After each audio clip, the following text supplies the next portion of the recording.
Hello everyone, welcome to our channel GPSC network. So friends, आज के video में हम डिस्कस करने वाले हैं एनवायरमेंटल इंजीनियरिंग के मोस्ट इम्पॉर्टेंट क्वेश्चंस जो आपको एग्जाम्स में बहुत यूजफुल होने वाले हैं। ये है सेट नंबर 1 एंड ऐसे और सेट्स आने वाले हैं, so please stay tuned. Video start होने से पहले let me introduce my self. मैं हूं हिमिका उपाध्याय एंड अगर आप लोग हमसे कनेक्ट होना चाहते हैं तो आप हमारे वेरियस सोशल मीडिया प्लेटफॉर्म पे हमें कांटेक्ट कर सकते हैं। और अगर आपको हमारे चैनल की वेरियस एक्टिविटीज एंड टेस्ट में पार्टिसिपेट करना है तो आप हमारे टेलीग्राम चैनल में भी ज्वाइन हो सकते हैं। So let's get started with the questions.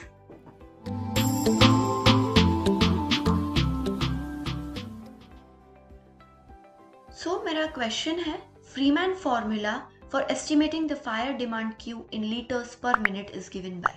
This question is important. So मेरा Freeman का formula है Q is equals to 1136 P divided by 10 plus 10, where Q is the total water consumed in liters and P is the total population in thousands. Right? Fire demand calculate करने की दूसरे empirical formulas है कुलचिलिंग्स formula, national board of fire underwriters formula and बुस्चन्स formula. ये सारे formulas क्या करते हैं? ये सारे फॉर्मूलाज कैलकुलेट करते हैं कि कितना वाटर कंज्यूम हुआ है फायर फाइटिंग में। इन सारे फॉर्मूलाज का एक ही डिसएडवांटेज है, वो ये है कि ये फॉर्मूलाज एरिया जिसको सर्व कर रहे हैं उसको कंसिडर नहीं करते हैं। इसका मतलब क्या हुआ कि फॉर एग्जाम्पल मेरे पास दो एरिया है, एक इंडस्ट्रियल एरिया और एक नॉन इंडस्ट्रियल एरिया। तो इंडस्ट्रियल एरिया में फायर लगने के चांसेस ज़्यादा है, पर ये मैं कैलकुलेट ही नहीं कर सकती हूँ क्योंकि ये फॉर्मूलाज एरिया को कंसिडर ही नहीं करते। ये क्या कंसिडर करता है? ये पॉपुलेशन कंसिडर करता है।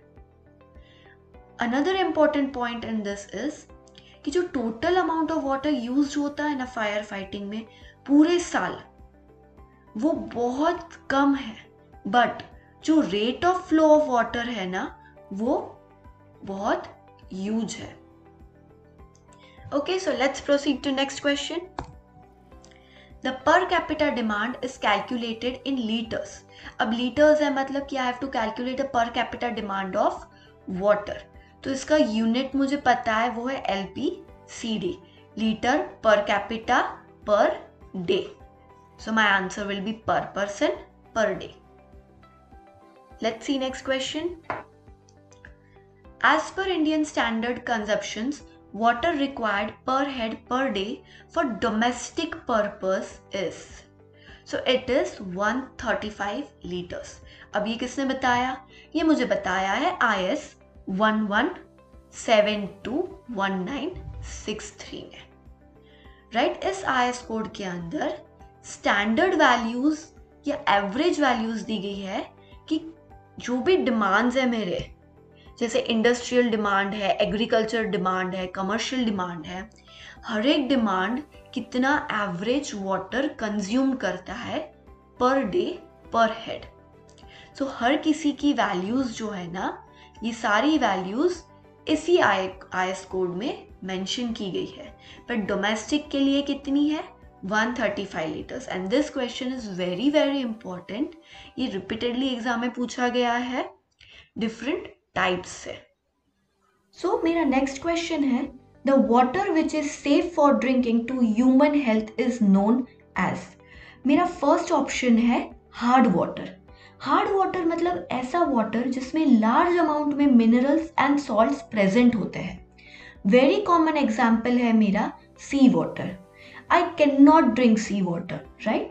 अगर मैं कुछ पीरियड ऑफ टाइम के लिए हार्ड वाटर पीती हूँ तो मेरे बॉडीज में हेल्थ इश्यूज होने लगेंगे, for example kidney stones, right? So this can not be safe for drinking. Next option है मेरा सॉफ्ट वाटर। सॉफ्ट वाटर मतलब ऐसा वाटर जिसमें नेग्लिजिबल या जीरो अमाउंट में मिनरल्स एंड सॉल्ट्स होते हैं। वेरी कॉमन एग्जाम्पल है इसका डिस्टिल्ड वाटर।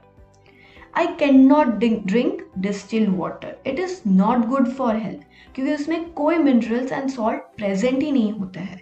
अगर मैं सॉफ्ट वाटर कुछ पीरियड ऑफ टाइम के लिए पी रही हूँ तो मेरे बॉडी में सोडियम लेवल बहुत बढ़ जाएगा, जिसके वजह से मुझे high blood pressure and heart related problems होने लगेंगे। So this also can not be safe for drinking. Next option है मेरा होलसम वाटर। होलसम वाटर मतलब कि a water which is fit to use for drinking, cooking, food preparation or washing without any danger to human health.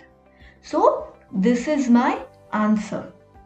It meets the requirement for regulation under the section of 67 under the Water Act of 1991. So this is my answer. So my next question is, the formula Pn is equals to P 1 plus R by 100 raised to the power n is used for forecasting population by. So this formula is for geometrical increase method where Pn is population after n number of decades, P is present population, R is rate of growth of population in percentage, and n is number of decades where 1 decade is 10 years. अब ये सारे methods जो है वो population calculate करने के हैं, but as a civil engineers मुझे क्यों पॉपुलेशन फाइंड आउट करना होता है? वो इसीलिए क्योंकि अगर मुझे किसी भी एरिया में वाटर सप्लाई स्कीम बनाना है तो मुझे पता होना चाहिए कि वो कितने लोगों को सर्व करेगा, दैट इज वहाँ का पॉपुलेशन कितना होगा। अब ये जो वाटर सिस्टम डिज़ाइन करते हैं हम लोग, वो कभी भी प्रेजेंट पॉपुलेशन के लिए नहीं करते हैं। क्यों नहीं करते हैं? क्योंकि अगर प्रेजेंट पॉपुलेशन मेरा 1000 है एंड 1 ईयर के बाद वो 1500 हो जाता है, तो after 1 year I can not come again and construct it again for 1500 population. That is not possible and practical. So what we do? We design it for a certain period of time, and that period of time is called as design period. अब water supply scheme का design period कितना होता है? वो होता है 30 years. सो ये design period calculate करने के लिए I need to find out past population growth and present population growth, and वो कैलकुलेट करने के लिए we are having population forecasting method. ये सारी मेथड्स जो है वो शॉर्ट टर्म मेथड्स के अंडर आती है। एंड लॉन्ग टर्म मेथड्स क्या है? लॉन्ग टर्म मेथड्स है comparative methods, ratio and correlation method, component method and logistic method. So मेरा नेक्स्ट क्वेश्चन है, which of the following causes decrease in per capita consumption? So इसमें first option है मेरा use of metering system, मतलब कि अगर water के consumption पे अगर मैं मीटरिंग सिस्टम लगा देती हूँ तो मेरा वाटर का कंजम्पशन कम हो जाएगा क्योंकि मुझे उसके लिए कॉस्ट देनी पड़ रही है। सो नेचुरली मेरा कंजम्पशन कम हो जाएगा। नेक्स्ट ऑप्शन है गुड क्वालिटी ऑफ वाटर, अगर मुझे पानी की क्वालिटी अच्छी मिल रही है तो मेरा कंजम्पशन क्या होगा? बढ़ जाएगा। नेक्स्ट है बेटर स्टैंडर्ड ऑफ लिविंग, अगर मेरी स्टैंडर्ड ऑफ लिविंग अच्छी है तो मेरा पानी का कंजम्पशन बढ़ जाएगा। एंड हॉटर क्लाइमेट, अगर क्लाइमेट हॉट है तो the water I consume will be more. So इन सब में कंजम्पशन इंक्रीज हो रहा है बट सिर्फ इसमें कंजम्पशन डिक्रीज हो रहा है। तो my answer is use of metering system, it will decrease the per capita consumption for water. So मेरा नेक्स्ट क्वेश्चन है, as compare to geometrical increase method of population forecasting arithmetical value gives. अब ये answer find out करने से पहले हम ये समझते हैं कि geometrical method and arithmetical method कब यूज की जाती है। सी, अरिथमेटिकल मेथड हम कब यूज करते हैं? जब कोई भी एरिया या सिटी ऑलरेडी डेवलप्ड हो, मतलब कि rate of change of population with respect to time is constant. इसका मतलब क्या हुआ कि कोई भी एरिया में जितना इंडस्ट्रियलाइजेशन होना था, जितना माइग्रेशन होना था लोगों का, वो हो चुका है, मतलब कि वो एरिया सैचुरेट हो गया है। तब हम यूज करते हैं अरिथमेटिकल मेथड। अब जियोमेट्रिकल मेथड हम कब यूज करते हैं?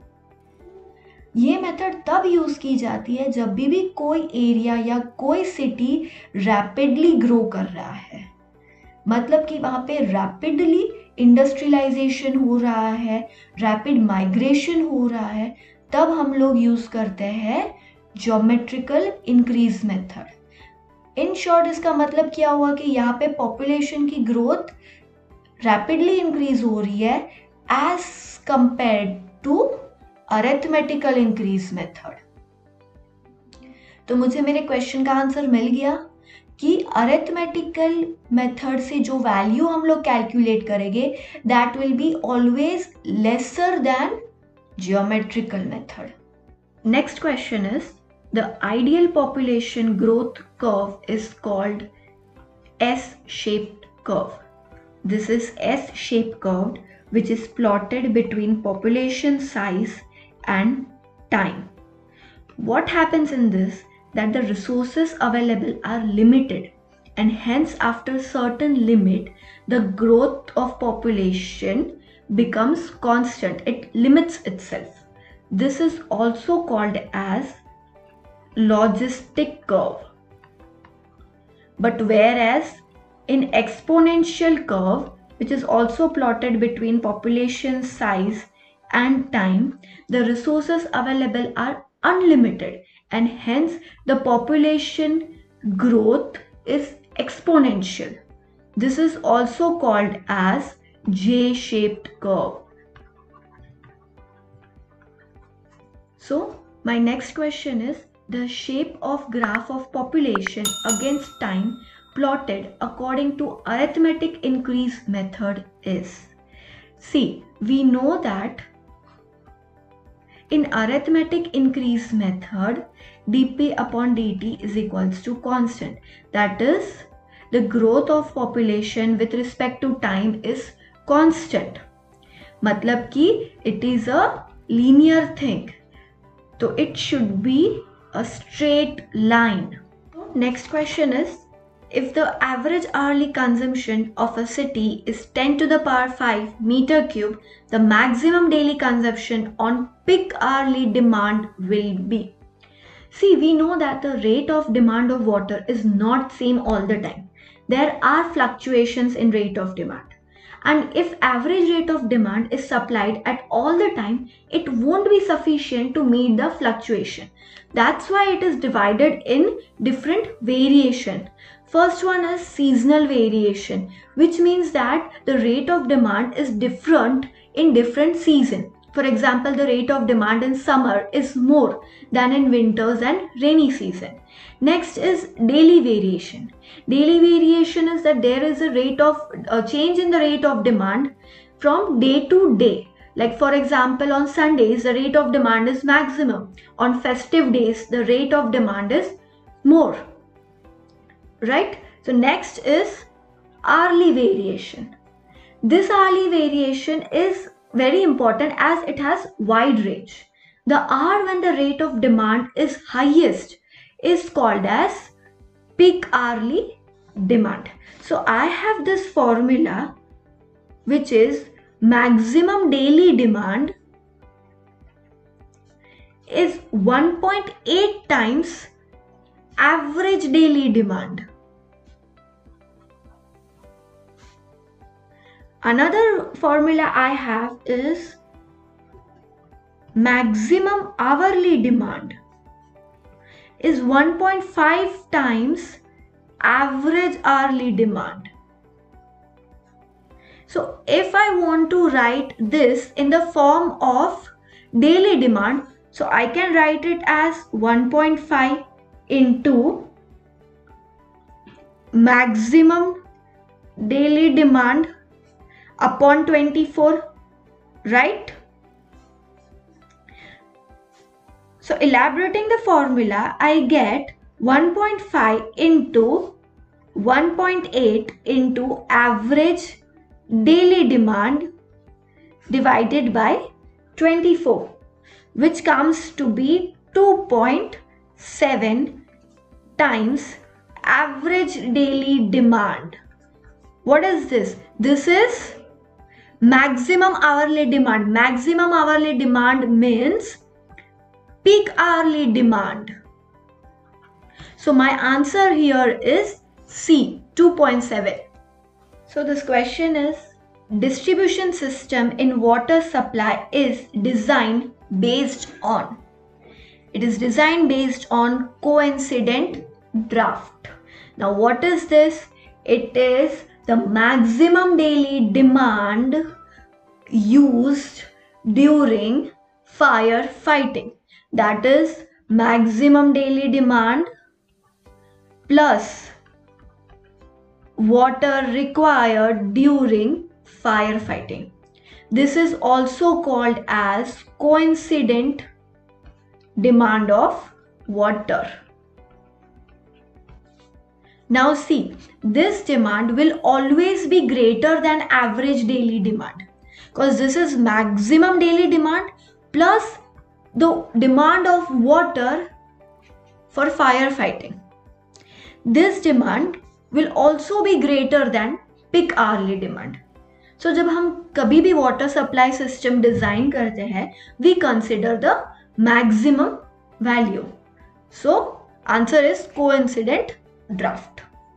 So the next question is, what is the peak factor considered in the estimation of water demand for the population of 1 lakh? First of all, what is peak factor? Peak factor, which is also called as peak coefficient. It is nothing but the maximum flow in that hour divided by average flow in that particular hour. Okay, so my peak factor for population 1 lakh is 2.50. From where it came? It came from IS 1172/1993. This is the old code. Now we have the new code, which is 1172/2002. Okay, which says that when the peak factor for population up to 50,000, it is taken as 3. Population between 50,000 to 2 lakh, it is taken at 2.50. And for population more than 2 lakh, it is taken as 2. So my population here is 1 lakh, which is between my second slab. So my answer is 2.50.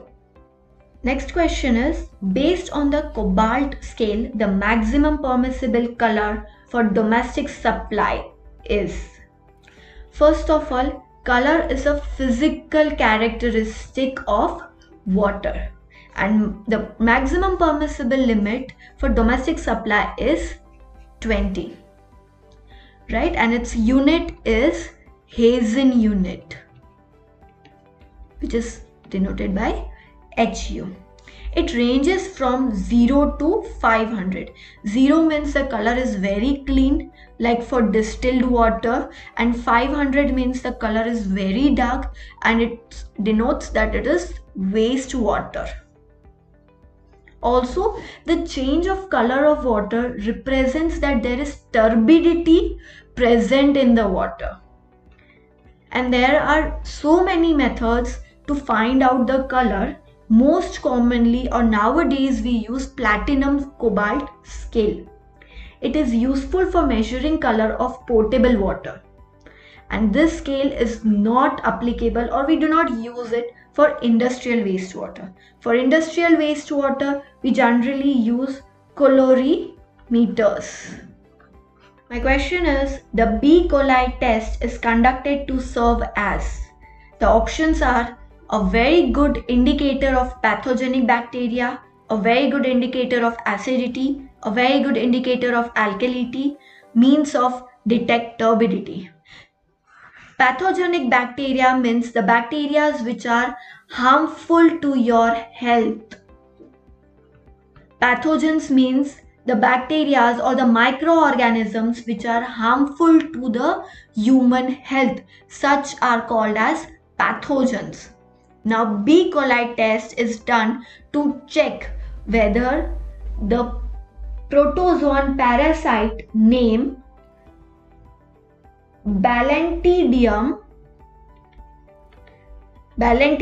coli is present in the water sample or not, because presence of this in your drinking water sample causes disease called as balantidiasis.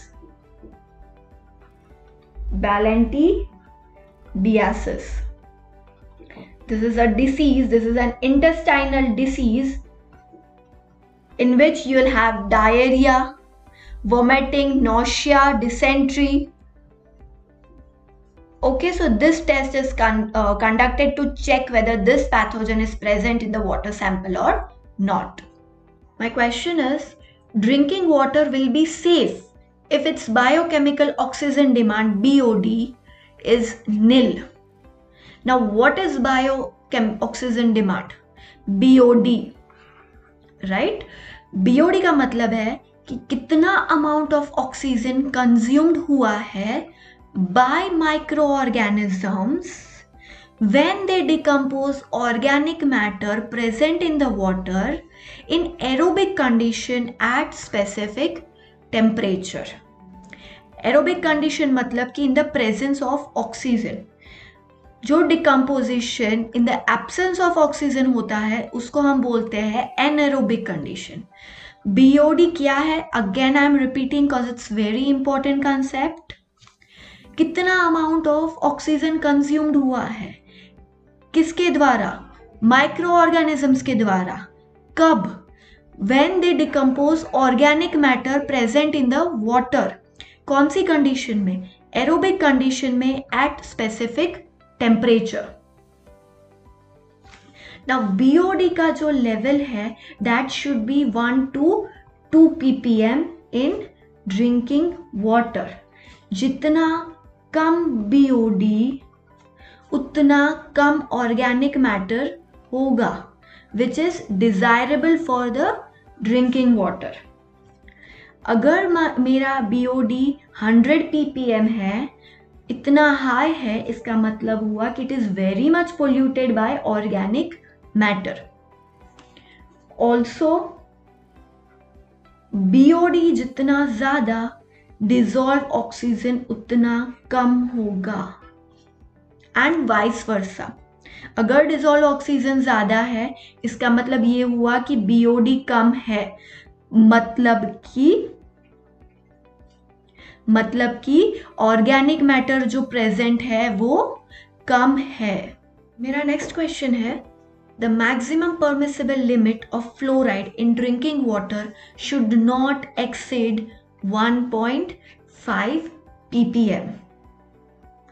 Drinking water के लिए जो सारे permissible limits हैं those are very important for exams. All the permissible limits for drinking water are provided in IS 10500/2012. Right?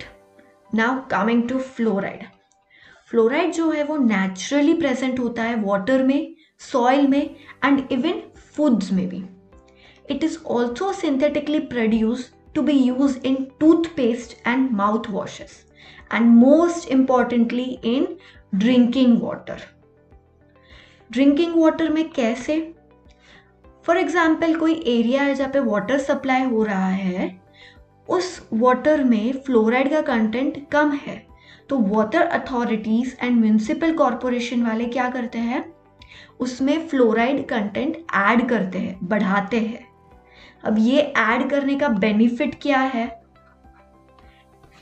It helps in preventing the disease called as tooth decay. But ये fluoride content हम ज्यादा amount में भी add नहीं कर सकते. It is not advisable. more than 1.5 ppm we cannot add it. क्यों नहीं ऐड कर सकते? क्योंकि वो डिसीज कॉज करती है dental fluorosis. Basically it affects your bones and teeth. मतलब अगर कम है तो टूथ डिके जैसी डिसीज होती है, एंड अगर ज़्यादा है तो डेंटल फ्लूरोसिस जैसे डिसीज होते हैं. तो इसकी एडवाइजेबल लिमिट क्या है? 0.5 to 1.5 ppm. मतलब इससे कम नहीं होनी चाहिए एंड इससे ज़्यादा नहीं होनी चाहिए. So the next question is, the maximum turbidity for drinking water in absence of alternate source is 5 ppm. So first of all, what is turbidity? Turbidity is cloudiness or haziness of fluid caused by large number of particles. It is very similar to smoke or fog in the air. अगर smoke या fog air में present होता है तो आपको पता चल जाता है.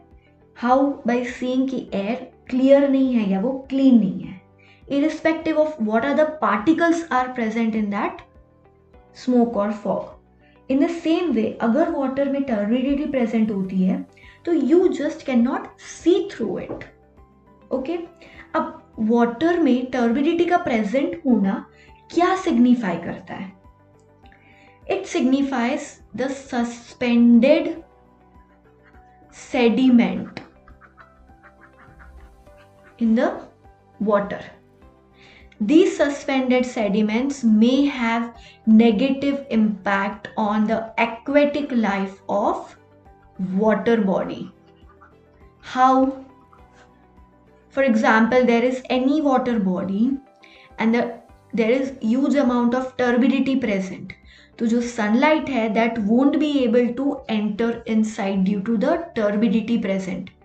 So जो aquatic life है that won't get enough amount of sunlight to survive, right? So it will have negative impact on it. Naturally turbidity ज़्यादा होगी तो DO इसका कम होने लगेगा. इसीलिए it should not be more than 5 ppm, or I can say 5 NTU, or I can say 5 JTU. अब ये क्या है NTU and JTU?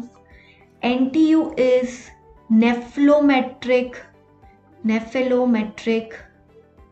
turbidity unit, and JTU is Jackson turbidity unit.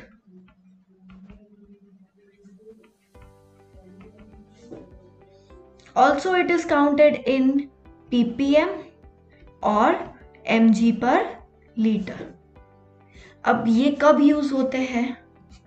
ये डिपेंड करते हैं कि आपने टर्बिडिटी कैलकुलेट करने के लिए कौन सी मेथड्स यूज की है.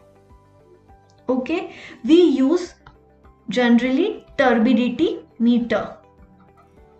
टर्बिडिटी मीटर में we get the answer in nephelometric turbidity unit, that is NTU. अब how it is remove? Turbidity जो present है water में उसको remove कैसे किया जाता है? So there are number of methods like filtration, sedimentation, coagulation and flocculation. अगर टर्बिडिटी ज्यादा प्रेजेंट है, मतलब कि वेस्ट वाटर सैंपल है, then we use sedimentation, coagulation and flocculation. But अगर टर्बिडिटी कम है उसमें तो we can just use any one method, either sedimentation और फिल्ट्रेशन. नेक्स्ट क्वेश्चन है, Blue baby disease may be caused in infants due to drinking of water containing higher amount of nitrates. Blue baby disease को methaemoglobinaemia भी बोला जाता है. इसे nitrate poisoning भी बोला जाता है. This disease is also called as nitrate poisoning. इस डिसीज में क्या होता है कि जो बेबी है उसकी स्किन जो है ब्लूइश कलर की हो जाती है। क्यों? क्योंकि उसका जो ब्लड है वो थिक होने लगता है and it is unable to carry the oxygen. That's why it is called as blue baby disease. ये डिसीज उन बच्चों में होती है जो 6 मंथ से छोटे होते हैं। ओके अब ये नाइट्रेट का सोर्स आता कहाँ से है? ह्यूमन बॉडी में the main source of nitrate is soil. So human body में ये आता है थ्रू वेजिटेबल्स और through well water. Also, lead is very harmful to human body. Too much lead can damage various systems of the body, including the nervous, reproductive system, and kidneys. It can cause high blood pressure and anemia. Lead can accumulate in bones, and lead poisoning may be diagnosed from a blue line around the gums. It can also lead to death. The permissible limit for this lead in drinking water is given as 0.01 to 0.015 mg per liter. It's so negligible. It has to be very negligible, very low. Arsenic is also very harmful mineral. The permissible limit of arsenic in drinking water is 0.01 ppb parts per billion. The diseases caused by the presence of arsenic are mostly skin related and heart related diseases, skin cancer or heart problems. The next question is the instrument used to measure turbidity by the mode of absorption of light. It is called as spectrometer. So what is the phenomenon that happens actually in spectrometer is, this is a source of light.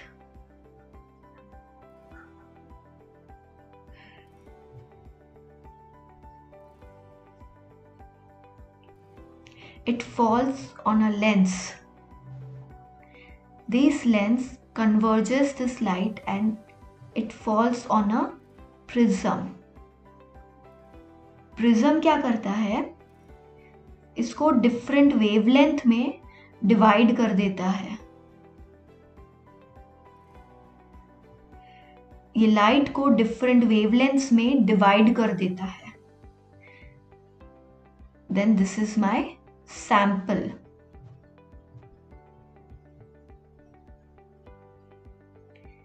It falls on the sample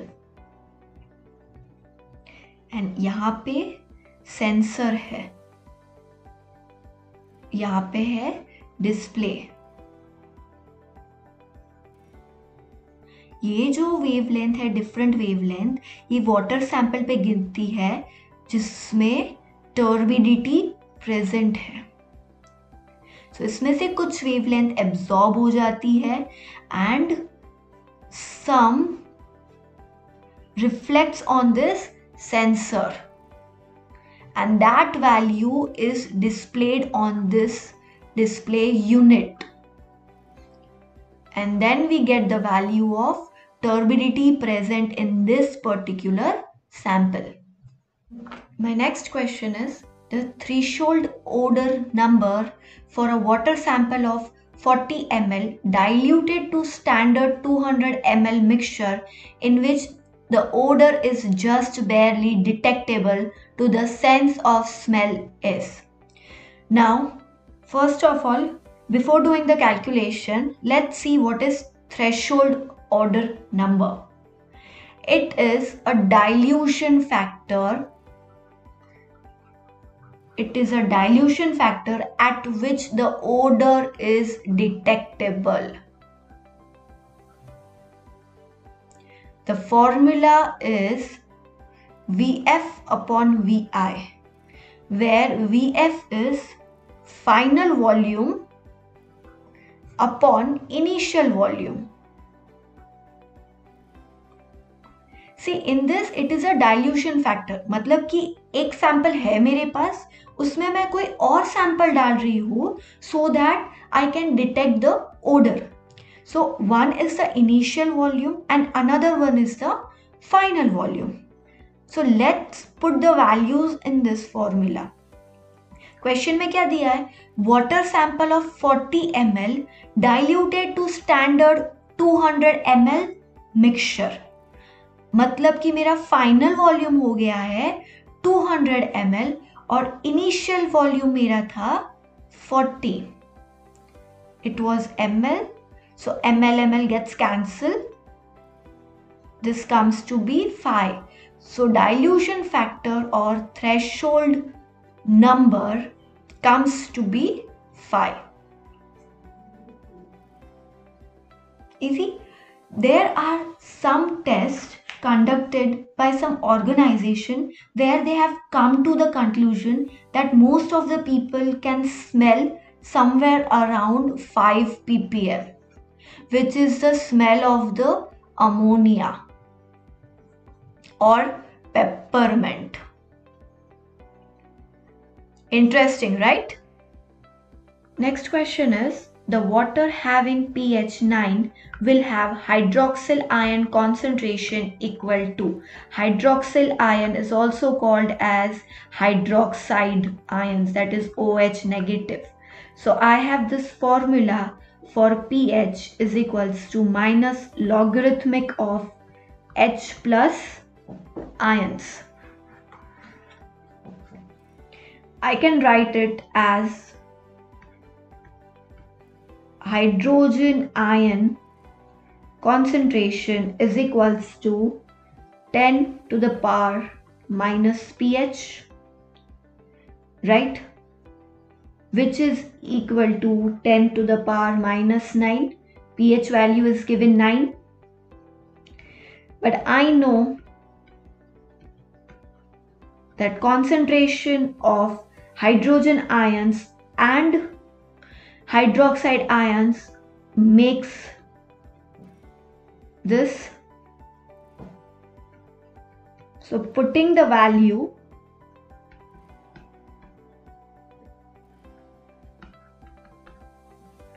transferring this side, I'll get hydroxide ions 10 to the power minus 5. So my answer is B. Next question. The acceptable limit for drinking water for pH is, this question has been asked in the exam and it is a very easy question. So the acceptable limit or the permissible limit for pH for drinking water is 6.5 to 8.5. The drinking water should neither be too acidic or it should not be too basic. So the next question is, water is considered hard if their hardness is of the order of, right? It is 300 ppm. But the permissible limit for the drinking water is between 100 to 200. Now what is hardness? Hardness simply is the presence of salts, mainly of calcium and magnesium in the water. Now there are two kinds of hardness. First is the temporary hardness and second is the permanent hardness. Now temporary hardness, the salts of calcium, generally temporary hardness is due to the salts of the calcium. It can be removed by the process of boiling.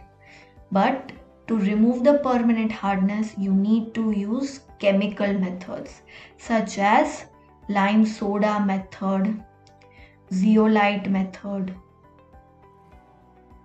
Now hardness is expressed in the form of CaCO3 calcium carbonate. Next question is, with the increase in temperature, the specific conductivity of water. Right? So what is specific conductivity? Specific conductivity is a measure of how well water can conduct electric current. Right? Conductivity increases with increasing in the amount and mobility of ions. Right? Specific conductivity depends upon three factors. First, type of ion. Second, concentration of ions. And third, temperature. Right? अब ये ions क्या है? ये ions कहाँ से आते हैं? So these ions have come from the breakdown of the compounds which conduct electricity because they are either positively charged or they are negatively charged. मतलब कि ये specific conductivity है, it is an indirect method to find out the presence of dissolved solids in a sample. Right? So this can be a good method or a good indicator of a pollutants in a water. अब ये तीन factor है, type of the ion, concentration of the ion and temperature. So what happens when the temperature increases, the charge increases. More the charge released, more they will carry electric current. That means with the increase in the temperature, the specific conductivity increases. Say its unit is mho. It is opposite of the unit of resistance, which is ohm. Nowadays, it is also called as semin. 1 mho is equals to 1 semin. Okay, so the permissible limit for drinking water is 200 to 800 microsemin per centimeter. So my last question of the session is, dental cavities in children may be caused due to the water supplies which are deficient in. So if you're deficient in calcium, then the diseases which you are prone to are cataracts, alteration in the brains, osteoporosis, etc. If you're deficient in iron, you can get anemia. And if you're deficient in fluoride, then definitely children can get dental cavities. So my answer is fluorides. So this is the end of this session. And if you have any doubts regarding this, please do comment. Thank you so much. Stay safe, wear mask. Have a good day.